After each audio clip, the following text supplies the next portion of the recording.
Welcome to the Amazing Authorities Podcast, where game changers, visionaries, and category leaders share how they built their brands, platforms, and global influence. Your host is Mitch Carson, international speaker, media strategist, and creator of the Instant Authority System. If you're ready to learn from those who've done it and want to become the go-to expert in your space, you're in the right place. Jake Stahl is in the house, all the way from Virginia. I'm your host, Mitch Carson, from the Amazing Authorities podcast. And I only have amazing authorities on this show. And Jake is a student first and a teacher second, because the best teachers I have found in my years on the platform and speaking all around the world, the best students or the best teachers have been students, and they still embrace learning. Jake, welcome to the show. Oh, Mitch, thanks for having me. This is quite an honor. And let's jump right in. Own the Room. Let's see your book. My book is Own the Room: How to Communicate to be Seen, Heard, and Respected.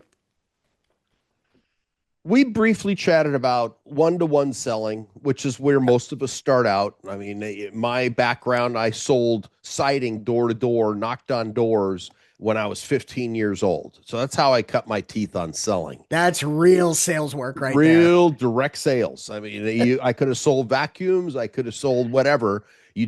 I was programmed for rejection. And then once in a while, people felt sorry for me and let me in. Or maybe Mrs. Smith wanted to give me some cookies and milk. But the truth is, when I learned the power of leverage and one-to-many selling, my world changed, and so did my pocketbook. When did that transition or epiphany go off with you? For me, it was when I was in pharmaceutical sales. Okay, there you go. That was kind of where I cut my teeth, was in pharma sales. And that's typically the one-to-one. You're in individual offices, you're promoting your product.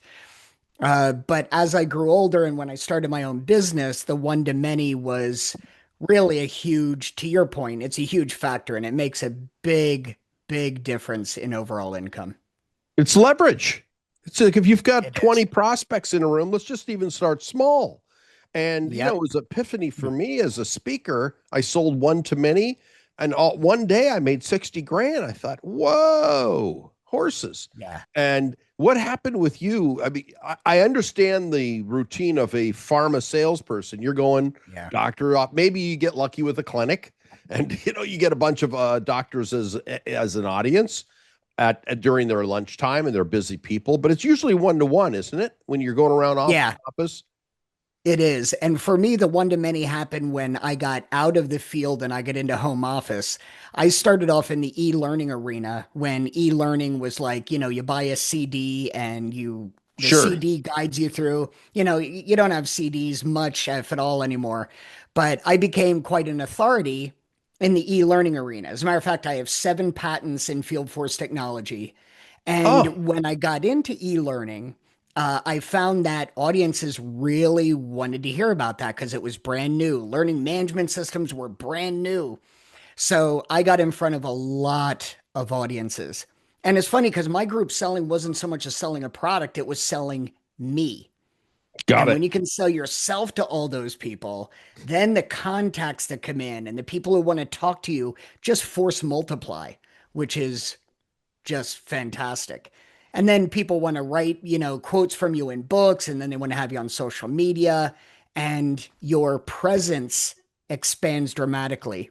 And when you do that, and then you're back in a one-on-one sale, people know you before you even walk in the room, and the sale's halfway made. You're selling your personal brand or your perceived marketplace value is what it boils down to. You're selling information and or a brand, the Jake Stahl brand. And what are some of the lessons you learned along the way? I mean, it's funny, you age yourself with the CDs. I'm a bit older than you, and I went back to cassette tapes. Oh, me too. My first info product was cassettes. Yeah. Yep. I remember those. The first thing that hit me, Mitch, and I wish I would have known this from day one, is that presence beats anything you can say, any day of the week. So the way you show up matters more than what you say. That to me was the biggest lesson learned. And in psychology, they call this thin slicing. Mm, So, how quickly people get an impression of you. And Mitch, there was a really cool study done. Is it okay if I share the results? It's absolutely. really cool. So, what they did was they took two groups of college students, and to group A, they showed them clips of college professors giving their classes, but they only showed them 2 to 10 second clips, and the audio was off. So, all they could do was see these professors talking. Then group B was a group of students who had those exact professors for a full semester and had listened to them and seen them and gotten to know them. They gave both groups of students a questionnaire. And the questionnaire just had a list of personality traits that they had to check off. So group A could only base it on 2 to 10 seconds of no sound.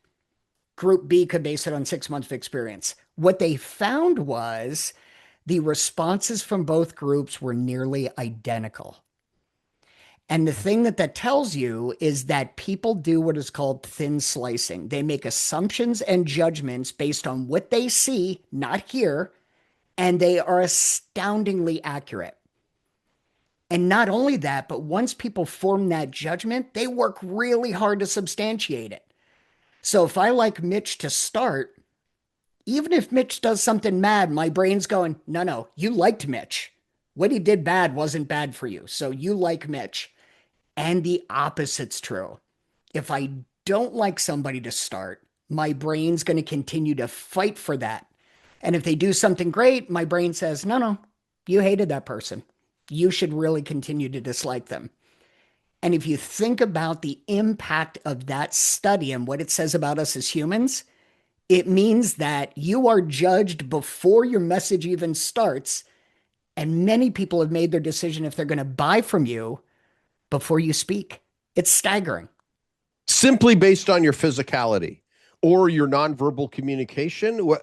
I would love to unpack that more. This is fascinating to me. We talked about Robert Cialdini, and I am Yeah.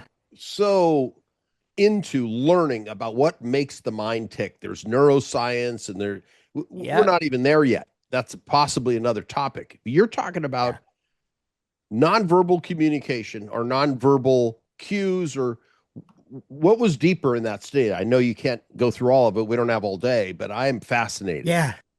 Yeah, so the way I sum it up in the book I wrote, it's the first step of really forming a great sales message. And I call it signals. So it's a signal somebody's sending off. It's their posture, it's their speed, it's gesticulation by their hands, it's the way they carry themselves. Our brain forms a remarkably vast number of assumptions based on what we see initially.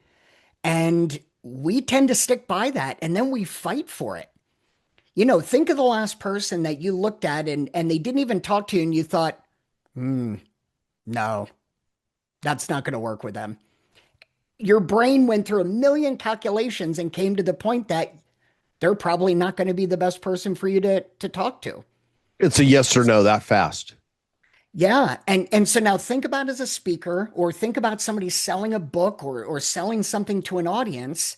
The implication is that those people have probably already made their decision before you said your first word. That to me is staggering. Simply by, is it body type? Is it eye color?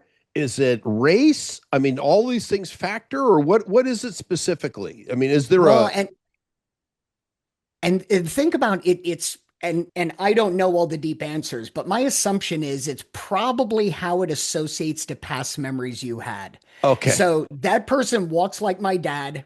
I didn't get along with my dad. So okay. therefore, so and I oversimplified it. But it's based on how your brain processes and how it's associated with past memories and how well that's going to click with you or your biases or your assumptions. So, the million calculations your brain goes through, I don't know if any of us could quantify that. Why is it that one person is excessively likable to some people and there's a small group that think, that person's not for me? Who Well, knows what's even going on in their brain? yeah, well, here's an example, and I'm going to talk about you. You have a beard. Some people Yes. might have biases based on people with beards versus not. Oh, my professor gave me a C when I deserved a B, and he had a beard because a lot of Right, professors have exactly. beards. Is it some as granular as that? It can be, absolutely. We think about this all the time when somebody comes up with an objection or has an argument to us. It's Hmm. rarely about us. And Cialdini even talks about this a little bit. They're making decisions based on similarities to past experiences they had. And if you look at the psychologist B.F. Skinner, Hmm. he Oh, sure. Skinner said, we have no free will. We are simply one big ball of preconditioned motions and decisions based on stuff that's happened in the past. So you may not believe that, and I have my doubts about it too, but I can't help but think there's a grain of truth to that. Yeah, he was the dog, wasn't he? The salivating dog, I think was B.F. That Skinner. was that was Pavlov. Pavlov. Okay, excuse me. Yeah. All right. Yes, but I remember B.F. Skinner. I'm going back to college, Yeah. which was umpteen years ago. Yes, so I Yeah, remember Skinner had studying the him. argument that there is no such thing as free will. That was All his right. big Okay. And of course, postulate. Yeah. Pavlov was the drooling dog. Yes, with the Yeah, bell. I think it exactly. was the bell. You're Yes. right. Yep. All right. The bell. All right. So when I hear a bell, I start salivating just like a dog too. So I think food. It's like, all right, dinner time. All right, Oh, yeah. we're there. What are some of the traits we're in control of? This is probably where you come in as a coach and as a Yeah. teacher and as a mentor. What traits are controllable so we could possibly persuade or shift outcomes for ourselves as salespeople? Yes. There's a couple of things you can do. And the first thing we're taught, or the first thing that psychologists talk about is how you look and your presence. So let's talk about this in the form of a headshot. Many authors, when we put our picture on the book, or many people when they have social media, they take a professional headshot. Well, do you know psychologists actually showed three things in a headshot that actually help people trust you before you ever even speak to them? Those three things, and all perfectly controllable, are big smile. So get crow's feet involved if you have them. Big bonus for teeth if you're smiling nice. If you So have smile them, is one. okay, okay. Right, if you have them. Second is your posture. So either straight up or you're leaning forward a little bit. So it's showing the picture is showing that you're paying attention. But the third is the one that's really cool to me. In a headshot, they say a slight tilt to the head Bingo, bingo. exposes the jugular and Yes. shows you trust them with that soft spot on you. So they should trust you.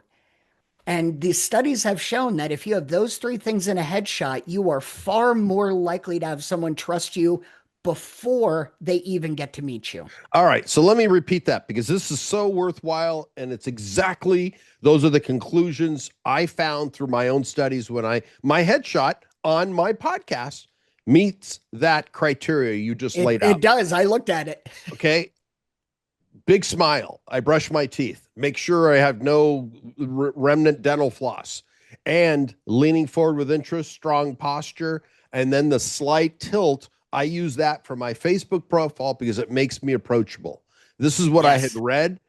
Absolutely consistent with your findings and what you share. 100% agree. 100%.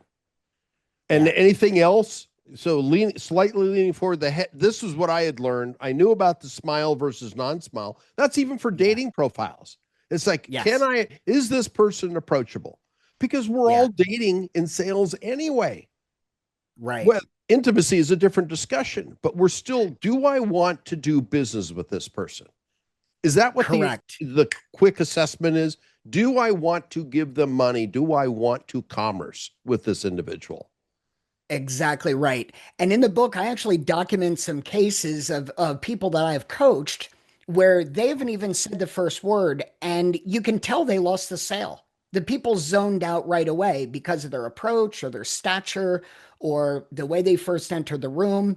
So that thin slicing applies to the pictures as well, which is really, really huge. And again, almost frightening. So if somebody looks at my headshot and they've already made 100 assumptions about me, I may never get to even talk to them because they look at my headshot and go, I don't think so. Right? You can't change that. Well, I guess you could. There are assessments. For example, the FBI won't hire people with facial hair, and at least initially, maybe if they go out in the field, what have you. There are those certain religions have that issue. Yeah. I know that there are hair length. Is that a factor?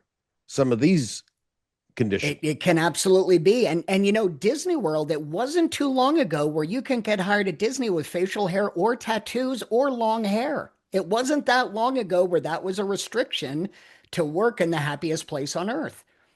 So I don't think it's that we never knew about thin slicing. I think it's that we never took it as seriously as we do today. And honestly, I think we ignore it at our own peril. Okay, well, I'm a baby boomer. So I have prejudgments that have softened with tattoos. Because Okay. when I grew up, if you had two tattoos, it was one of two conditions. You'd either been to prison, or the second you were in the Navy and it was only on the bicep area that you had Right. a tattoo, nothing on the Yeah. sleeves. Today, Yeah. I would be really limited. I think we would all be limited if we judge somebody harshly, especially somebody under 30, if they have tattoos on their hands or forearms, because it seems to be omnipresent. Yeah. And so just because we do this doesn't mean there isn't levels of acceptance that we Mm. eventually come to. And you and I, being older gentlemen, we realize that as we've changed over the years, we become either harder lined on certain things or even softer, like on the tattoos. Yeah, I I've have a softened. number of tattoos myself. Mm. So I'm very soft line on those because I have them, but I have colleagues that are very unforgiving when it comes to a tattoo. And they probably skew older, don't they? Yes, they do skew older without a doubt. And Yep. it's because of the generation. I think if you're over 60 and you have tattoos, there might be a higher likelihood of some off behavior that might have existed early in life. Possibly. It's not always true. Possibly. Yeah. It's not always true. There are people of my age group that have tattoos, have never seen a prison and or Yeah. were in the Navy. And it's just something that, okay, got later. That's kind of cool. I'm going to get a dragon Yeah. or whatever it is. And Yep. so there are those biases. So in a selling environment, I don't know where your tattoos are, but would you expose them or not? Or it depends on the No, audience you're speaking to. no, mine are all undercover. And it's Okay. still that I have that little thing in my head that I don't want to skew anybody in the wrong direction. Because here's a fact, and you can send all the hate mail to me on this one. That's okay. But the fact is, we all say, I want to be accepted for who I am. And I should be able to wear anything I want and put anything I want on. You can. Nobody's arguing with that. But then don't judge other people for judging you based on that because they're going to. So I agree with freedom of expression. If you want to put tattoos on your face, man, more power to you. But don't expect the entire world to accept you for that because it's just not going to happen. Yeah, we're That's all not part of Mike the thin Tyson. slicing. Right, exactly. Yeah, I wouldn't tell Iron Mike they look crappy. I would just let. But he can get away with it. Most of us can't. True. Yes. There is something about his presence that allows for um, certain Extreme artistic behavior. grace. Yes. Or You said it better artistic than I did. I was latitude. trying Yeah, to be more politically correct. yeah, well, or yeah, he's not your. I think we might have some pushback if he was representing us in court or he was our CPA. But given that Yes. he's not, and he was a boxing champ, all right, that's probably a lot more acceptable or condoned in his. What else does someone have? So the smile is important. Right. And Yep. this matters on stage presence too. You talked about headshot. Let's Yes. talk about speaking because that's one of Sure. my passions, and a lot of people Yep. listening are interested in that, or authors. Yeah. What are the shoulds and shouldn'ts according to your book and background. What have you noticed? So some of the shoulds are people are geared biologically for cause and effect. And if we think about this from the time we're kids, why don't fish drown? Why is the sky blue? Why do trees grow up and not down? So you're always looking for that cause and effect. And social psychologists have found that when we're speaking, we can use that to our advantage. So there was a study done in a New York Public Library. It was called the copy machine, the Xerox experiment. And what happened was they took interns and they said, in this New York library, we want you to butt in line at the copier. As you may guess, New Yorkers are not real happy with you butting in line. So the compliance rate of being able to jump in line at the copier was zero. So they tried something new. They said, give them a because and then give them a great reason. So interns were told to say, I need to jump in line to make copies because my child's in the car, because I'm late for a meeting, because my wife is expecting me. And what they found was there was a 60% compliance rate. Now, Mitch, that doesn't impress me one bit.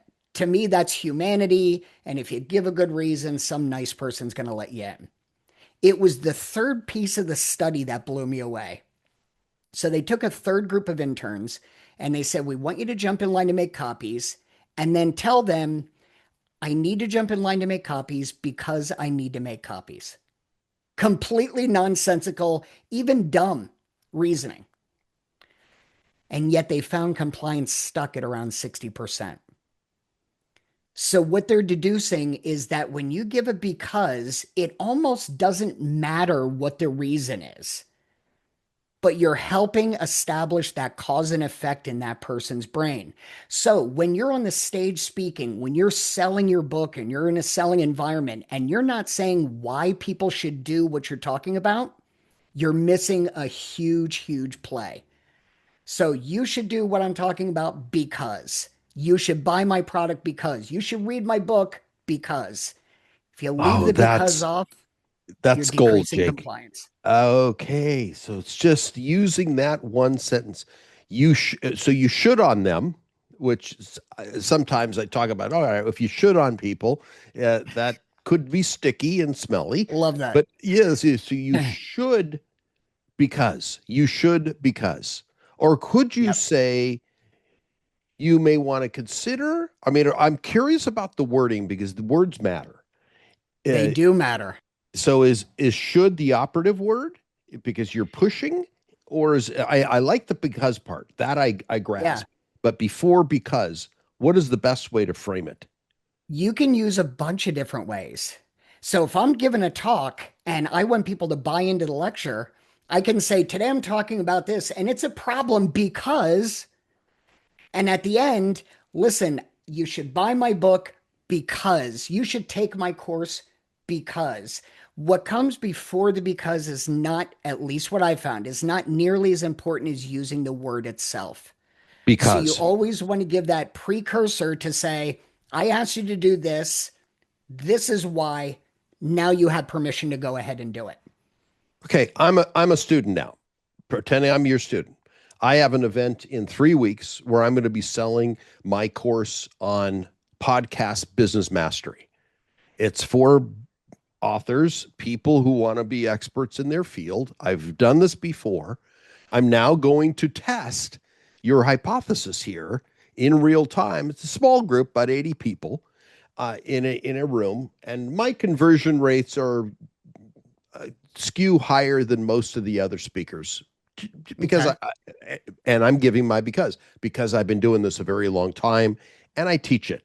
So See, you're if doing there's it a already. yes, and if I can shift another two people that were already on the who were on the fence because of this, how do I implement this from the stage? What would be some of the language that I would use per your If it were advice? me, Yes. so if it were me and I was doing podcasting, I would tell them why they want to do podcasting Okay. Cover that. because of those reasons, why you want to do this instead of something else. So if you Mm. have a group in your audience that's like, well, I was thinking of podcasting, or I was thinking of, eh, putting extra YouTube money into my channel, social media. YouTube channel. Let's just say. Okay, so you should do this because, or you should do this instead of that because. And then when you want them to buy your product or your course, you always want to put in the because and give a good reason that applies to the audience. And I'm going to give you another hint on how to do a really good after the because. But let's cover that first. So just always put in a because for everything that you're doing. And what's funny is I hear people say to me when I talk about this, "Oh, I'd notice that. If you said it too often, I'd catch it." And yet I can use the word because 90 times in a sales presentation. And I've never, ever had somebody come back to me and say, "Boy, you give an awful lot of reasons. Boy, you say because an awful lot." We're so used to hearing it from growing up that it's just part of our acceptance of the reason you're giving us to take action. I love it. I love it. So after they've signed up, because you signed up, let's think that let's do the assumption. Let's go to the next level. Assumptive sale. You've already signed up. And because you've signed up, you can expect. Because you've signed up, you can see yourself. Because you've signed up, what are some of the fill-ins after the fact to solidify the sale? To use a Yep. stick strategy. So, first of all, always paint your customer inside it and have them take ownership. In my book, I call this transfer. So, Mm. you make your idea their idea. So, it's not that you said it, Mitch, it's they came up with it on their own. Because I'm a firm believer that we never convince anybody of anything. People just eventually decide that it was their idea to begin with. So, here's an example. Because you did this, you're on the road to podcasting. So let me ask you real quick, what are you going to name your podcast? How many episodes are you going to do? How often are you going to do it? Who are you going to interview first? What does your audience member look like? Get them to start to take ownership of it. Before I Because even what, close them. correct. Get This them to is start to take ownership. Because if you don't, there's my because again. If you don't, they're going to hear it as an idea, but it's not going to be defensible to others. Because remember, whenever we make a purchase, we're going to talk to somebody about the purchase. And the longevity of your message, Mitch, isn't in the fact that you said it should be. It's is that person going to defend their decision to someone else? Because if they can't, buyer's remorse comes in. They use the 3-day rule. I have 3 days to back out of this. cooling off. Right. But if you transfer it well, and I walk out of that building, I'm going to name my podcast Own the Room, and I'm going to do it twice a week. And I already have a list of the first 3 people I'm going to interview. I own that. And as I tell people about it and they say, you don't want to do that, I say, sure, I do. I've already named it. I already know what I'm going to do. When you made the idea theirs, becomes impenetrable. All right. You two are a podcast host. I'm the host Yes. today. You're the guest today. Who knows in the future? Maybe the roles will be reversed because people will want to listen to what I have to share. I just what Love it. caused you to say, yes, I'm going to become a podcast host? I'm curious from you, and it's a real question. What defining moment came to where, all right, I'm going to look into the equipment and all of those elements. What's my show going to be about, and et cetera. Being in sales for as long as I have loved learning about what other people do. And I currently run a consulting business where my job is to learn somebody's topic and then train it well. So learning has already been a big part of me. Sure. And I had a friend say to me, you've got a good voice. You're naturally inquisitive. You'd make a good podcast. And I thought, let's give it a shot. So I will say my podcast name has changed, my audience has changed, and I've evolved it as we've moved on. But I took ownership of it in my head that, okay, this is what I'm going to do. And to make sure I did it, I told 5 or 6 other people so that if I started to back out, they'd ask me about it. And I'd have to And say hold you I chickened accountable. out. Right, exactly. Yeah. Yeah, that's exactly right. So yeah, that was the road I took. So your podcast is called Own the Room. It's Yep, similar to the title of your book, Own the Room. Is that correct. available on Amazon? It is. Yep, it's How available long on have you been Amazon. podcasting now? It's been a year. We just dropped our 68th episode, I think. Congratulations. So it's been great. And I would love to say this, Mitch, on your pitch that you were talking about earlier to your audience. Hmm. This was another thing that can help your audience want to purchase your product is the use of a noun versus a verb. And I'll tell you the difference. It's not that I have a podcast, it's I'm a podcaster, right? It's a noun. I have a podcast is a verb. And the power of that cannot be overstated. They Oh, took children into kindergarten class and they said, pick up your toys. Very little response. But when they said, wouldn't you like to be the teacher's helper? A noun, pick up your toys, verb. The kids became part of a group now. They got an identity, so they were a helper. And they brought it home to their parents saying, Mommy, I'm the teacher's helper. So it became part of who they were.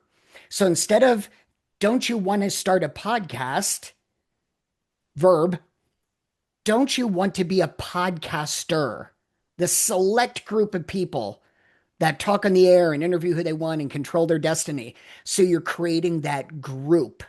You're creating that noun for them to be a part of. And that is really powerful. If you're at home and somebody's slovenly, there's a big difference between you don't pick up after yourself and you're a slob, right? Verb, noun. And this is so well known that lawyers use this constantly. My client's not a criminal, noun. They just made a few bad decisions, verb. So, our ability in a sales process to make people part of a group by using a noun instead of a verb has literally substantial repercussions for them mentally, as well as becoming part of their identity. so am I a podcaster or am I a podcast host? Either one's a noun, you can pick one. I like the word podcast. I like podcaster. I think host is greater because what I'm already doing in my mind is I'm pitching 3 weeks from now, based on what you're sharing with me. David, who's the host of the event, he's the authority figure. I'm going to tie myself to him. You are a host, just like David is a host here Perfect. today. There you go. He's Yep. a host. You too will be a host. There's power in becoming a podcast host. The Right. host is where you have parasites connecting to the host. Your guests will parasite and piggyback on your authority. Who likes Right. that idea? Tie down. All right. I'm going through all these mental thoughts right now. I'm on stage. I mean, who loves that idea of being the host in charge, creating and causing your own destiny? That's what a host Right. is. That's what a podcaster is. Okay. Right. And a person who writes a book, it's not I wrote a book, it's I'm an author. Correct. Right. So all of those things paint a completely different picture and make you part of a select group. And we all want that, right? And that's why there's Rotary clubs and bridge clubs and you name it. We all want to be part of a group. How important are trial closes in the sales process? Are you seeing this? Is this making sense? So I will say this, and I firmly support this in my book. I hate the word close. Okay. And here's the reason I say that. I think that if you construct your conversation in the right way, and if you use, and I'm going to be very self centered here, if you use the process I go through in my book on how to have a conversation and how to make a sale, the close or the person buying your product should just be a foregone conclusion. It should be an absolute logical ending to the conversation. And After doing this across 6 countries and with over 12,000 people, I hate the fact that as salespeople, we've broken close into its own separate thing. Close should be a natural ending, not Okay. something we do. Does that make sense? Yes, it does. You just tied me down. Yes. I did. Yeah, I love it. I love it. And that's great. And so you're a super dad. I see the paddle on the wall. Is that from your fraternity? Yeah, the Super Dad my daughters came up with. I am a huge Superman fan. So they got a thing that has me with the Superman cape called Super Dad, and the paddle is from my fraternity. Yes, I'm a proud Syracuse grad, and I was a Lambda Chi Alpha brother Okay. many, I many was moons not a ago. fraternity guy. I went to the University of Southern California, and the Greek world is very strong there. So I Yeah, recognize the paddle because people used to buy those for yeah, the newbies, or what was the word? The not the recruits. What are the the pledges. the pledges? Yes, the pledges Yeah, got their behinds paddled as part of the process of initiation. yeah, and well, and there you go again. You're part of a group. You're a fraternity brother. You don't belong to a fraternity. So it's, that's again, Those and what's distinctions. funny, Mitch, is the audience, after hearing this, now it's all you can hear. You're not going to be able to unhear this when you're out in the real world. Uh, Jake, show us your book one more time. Yeah. It's Own the Own the Room, Room. Jake Stahl, How to Communicate to Be Stahl. Seen, Heard, and Yes, Respected. Oop. got it. And that's on Amazon. It is. Yep. Great. You've been a fantastic guest. Man, great gems. Tremendous Thank you. gems. Tremendous Thanks gems. for having me.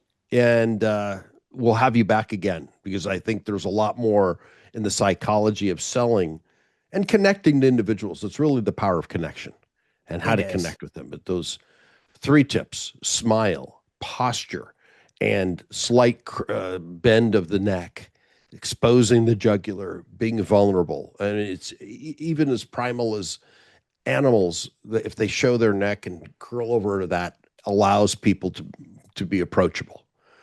It's funny you say that because a lot of people think that when dogs lay on their back, they want their belly scratched. And in some cases they do, but a lot of times that's showing their vulnerability. I'm trusting you with the most vulnerable piece of my anatomy. So yeah, it's all about vulnerability. You're right. Great. Thank you so much for your time today, Jake. We'll have you back again. Thanks, Mitch. Very nice to be on your show. I appreciate it. Thanks for tuning in to the Amazing Authorities Podcast. If today's episode inspired you, take a moment to subscribe, rate, and leave a review. It helps more experts like you rise to the top. For behind-the-scenes access and free resources to boost your authority, head to MitchCarson.com. Until next time, stay amazing.